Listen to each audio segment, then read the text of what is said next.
I'm going to make you all uncomfortable because I'm going to talk about basketball. Not really. I want to talk to you about a basketball player, senior in high school. Her name is Lauryn Hill. She was diagnosed with terminal brain cancer. She was told she had 2 years to live. That was last November. She's fought for the last year. She just found out that maybe now months.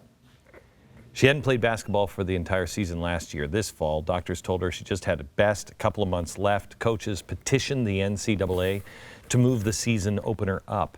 Last week, Brittany realized her dream, stepped onto the court, and inspired everyone who saw her.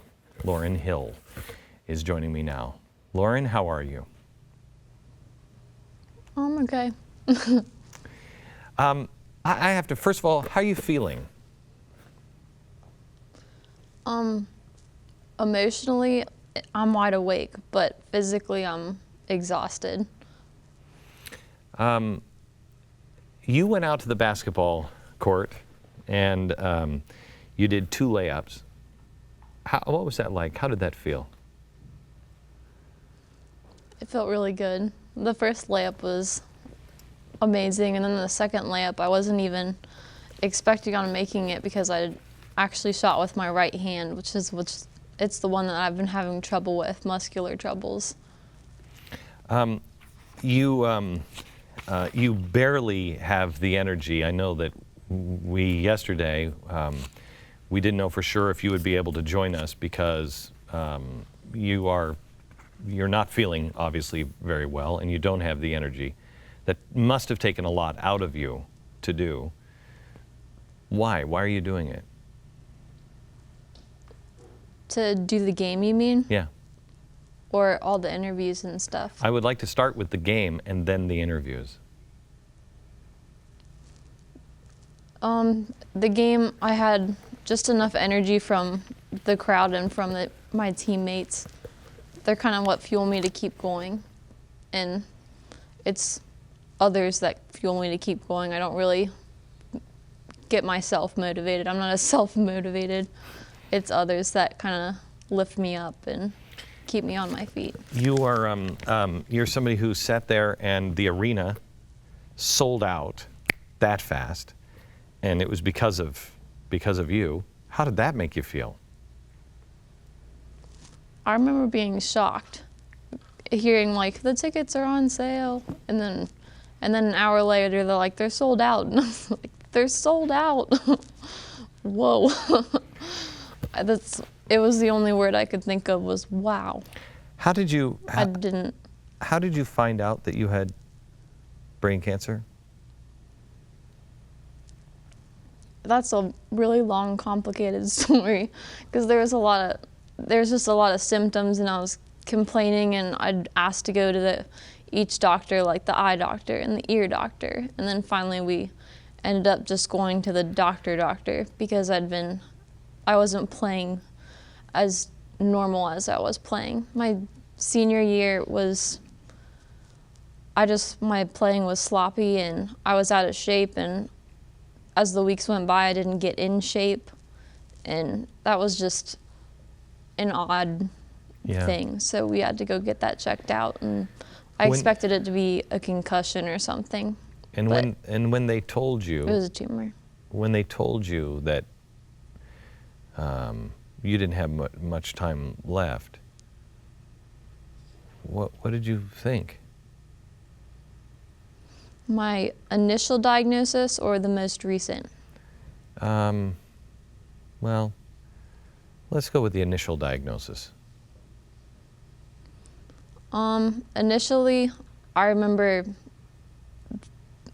being shocked, but my parents were really sick to their stomach, and I remember I just started spewing out questions right away, like, how are you guys going to help, and what are we going to do to stop this tumor, and how are we going to slow it down? And when they say that it's inoperable and that there's nothing they can do about it, and that's what it really hits you, and it hits home, and it's kind of like just standing there and having the rug pulled out from underneath your feet and slamming against the ground and being left breathless. Have you heard of Brittany Maynard? The young girl in Oregon. No. There's a young girl in Oregon.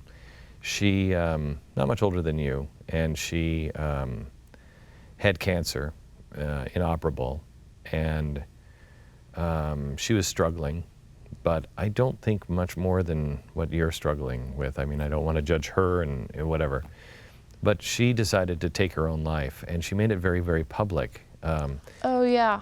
Yeah, I heard of her. Well, it kind of goes back to my question about why are you doing the interviews and why are you pushing through? She didn't think that it was worth, or that she could push through, and it wasn't worth pushing through the tough times. How do you feel about it? Well, there was a January night where I wasn't feeling very, I wasn't very happy, and I was kind of feeling really negative and just not positive at all.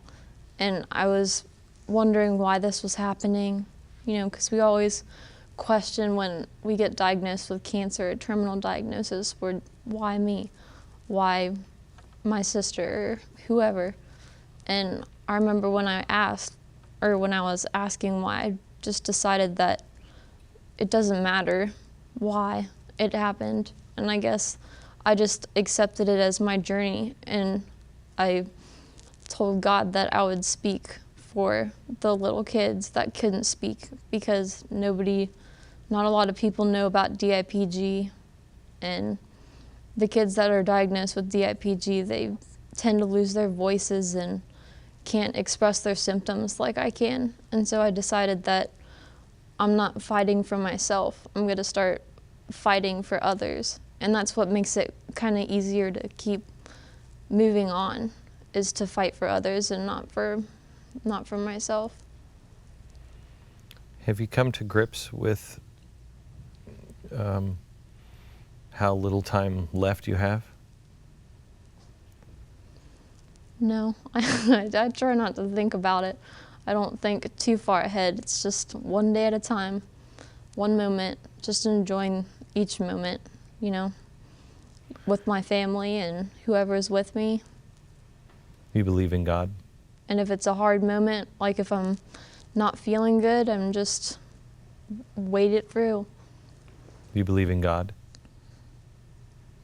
Yeah. How's your family? How's my family? Yeah. I worry about them more than I worry about myself. You worry about them more? They're doing good. Good. Yeah, because I don't really worry about myself, but they're handling it pretty good. They're staying strong for me, like I'm staying strong for them. Lauryn, we're all in this together. We are. Not just your family, but all of us we're all in this together. I don't know if you have an answer for this, but what's the meaning of your life?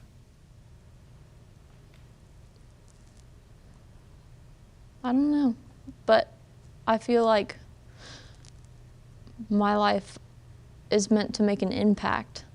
Like, maybe that's why I was sent here. That was my job that God gave me, was to be a voice and make an impact, and hopefully raise research money for DIPG and get cancer solved, because just all cancer needs to go away.